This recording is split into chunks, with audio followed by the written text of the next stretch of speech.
everyone, welcome to another episode of Wellness Wednesdays. Last week we went over a few things to do with the exotubes, more upper body, and today what we're going to talk about are booty bands. And the one that I have here is the one that I use all the time. It's kind of a medium. They have light, medium, and hard, and I like the medium just because I think it's a little bit more versatile. So what I'm going to do is just go ahead and slide that around my feet. And if you have issues with your balance or you feel like your coordination is not quite as great, you'd probably want to do that seated. So what I'm going to do is a few things standing first. And even just to get warmed up, you can stand here, go side to side, and you just want to make a big enough move that you're working the outer thighs, the abductors, and the hips. So here's your warm up here, and you can stand, alternate legs. These are alternating leg lifts. Again, working those hips. And to show you from the side, if you're doing a kickback, this is going to get your backside.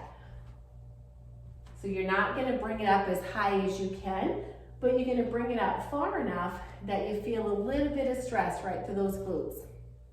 And if you wanted to, after about 5 minutes of the warm-up, if you want to go ahead, find your balance on that right side, do 5, 10, 15, whatever you want, and do the same on the other side. Okay, and if you don't feel like your balance is that great, that's okay. You can lift that leg and bring it down each time also. So again, decide how many you want to do. I would say do about 3 or 5 sets on each side. Really feeling that right through the hip. Back side, working those glutes. Same thing. Do about 10 or 15 on each side. Keeping that leg straight for the most part, and there's usually a slight bend there. And if it's more comfortable, I do like to stand next to my countertop back here or anything at home, just so I have something to hang on to if my balance doesn't feel like that is that great. And sometimes I really don't want to focus on my balance. I want to focus more on the move. So I do hang on to something. So what you could do is, you can see that counter behind me. I would hang on to that with both hands and then do, 5, 10, 15 each side. And then I would hang on to the countertop with one hand, helping with my balance. And then I can really focus on working those hips and those abductors, all right? And if I want to take this seated, what I would do is just go ahead and bring it onto the mat. And I like to do what's called a seated leg lift. I know I'm kind of far away, but I hope you can still see what I'm doing here. What I'm going to do is keep that right around my legs here, just right above my knees. You can move it higher, but when you do that, the move becomes a little bit easy. And I want it to be somewhat challenging, so I'm just going to keep it right above my knees. Plus, it seems to want to stay there. It's not going to slip up or down. So a seated leg lift is going to work my quadricep, that thigh. So the one that I'm not using is fully extended, very straight right against the mat. And I want to try to keep my body as close to the working leg as I possibly can. So again, I'll do 15, 20. I'll switch and do the same on the other side. And you can see what I'm not doing. I'm not coming all the way down and bringing it up, because when I do that, I lose that tension, I lose that resistance. What happens then is that your muscle stops working. Anytime that it's given a chance, it'll take that break. So if I keep constant tension and resistance there, then it's always working, all right? So again, 3 to 5 sets on each side. You'll be able to feel it for sure. And that's really good for people.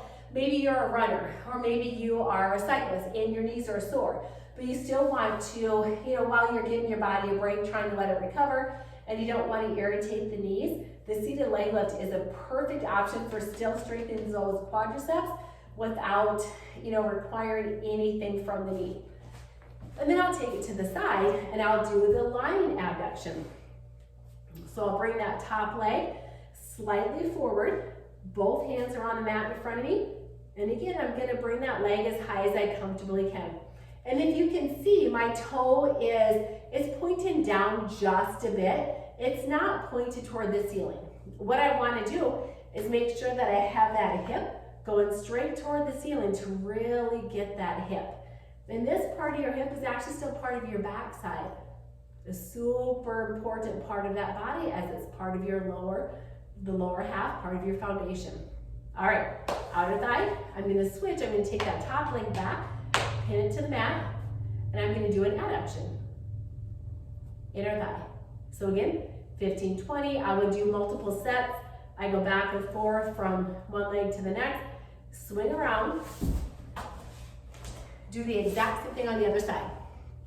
And again, if you feel like this hand doesn't have a lot of pressure, then you probably need to roll forward a little bit more, because sometimes what happens, we get going here and we're so far back that it's not really getting that hip. So when we come forward, that forces us to put a little bit of pressure on that hand and kind of look down a little bit, and you're gonna feel that right in through here. So again, an indication, if you don't need this hand to be on the mat, you may need to roll forward just a little bit more. All right, so again, we did the outer thigh. We're gonna go ahead and pin that leg to the mat and bring it to the inner thigh. How many you wanna do, that's all up to you. Now what we're gonna do is a hip bridge. And the hip bridge is one that we've all been doing for quite a while. It's just really, really good again for your lower half, and it keeps all those muscles strong for aiding with our deadlifts. What you can do with your hip bridge is bring the hips up and let them come back down. When you are wearing the band, a great thing to do in addition, bring it up, push those legs out and back down. Bring it up, push the legs out and bring it back down. And that just makes it a little bit harder, or you can bring it up and out, up and out. All right. Kick back. So this is one that we did standing. I honestly don't like these quite as well. I think they're a little bit uncomfortable, and it seems like my range of motion is a little bit more limited. I like to do these better standing, but if you prefer, you can do them in a kneeling position on your mat. Again, 10 or 15. You can take that leg up and slightly to the side, just a little bit of variety. All right, or you can bring that into a fire hydrant or a donkey kick. Okay, still gonna work that outer thigh and a little bit of the butt. Now we're back standing. What you do here is we can go ahead and use this for squats. So what I like to do is, I have a lot of clients who, when they go down into a squat, their knees want to buckle in for whatever reason. Well, I guess we know why. They're a little bit weak here. But what happens is that it kind of jeopardizes their strength, right? And they lose their form. So when you're doing your squat, go ahead and turn to the side here. Bring it down, push out just a bit, and then squeeze coming up. As you're going down into that squat and you're pushing out into that band, it really helps to let those knees track from the front.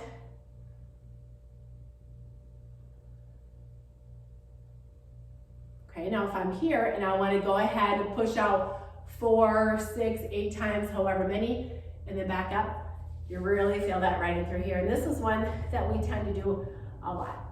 My clients will tell you that we do it an awful lot. Okay, and then if you want to go ahead and maybe add 10, 20 kickbacks, maybe do 10 quick squats, maybe do, some high knees, working that hip flexor, iliopsoas, okay? Back to some squats, turn back to the side. So you can really spend, I would say probably between 10, 15, 20 minutes doing a really nice, good quality lower body workout with one band. And I do have other ones laying here. We're not gonna go over those today. This one's my favorite. I think it's the most universal. And again, like I showed you last week with the band, this one, it's so small, it's stretchy. I like the material. It's easy to wash. And it takes up so little space. It actually comes with a neat little bag. I can just fold it up. I can stick it in my purse, my carry-on, whatever it is.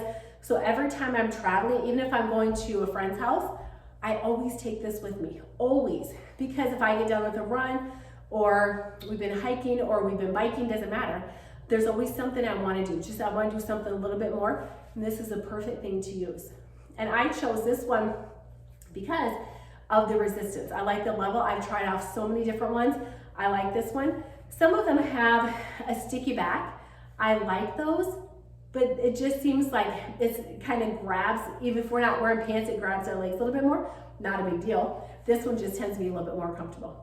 And they come in a variety of colors. I got black because everything I have in here is pink, and I thought we should probably branch out and add a little bit more color. So whatever color you choose, up to you. But when you're looking for the resistance, light, medium, heavy, I would probably choose for medium.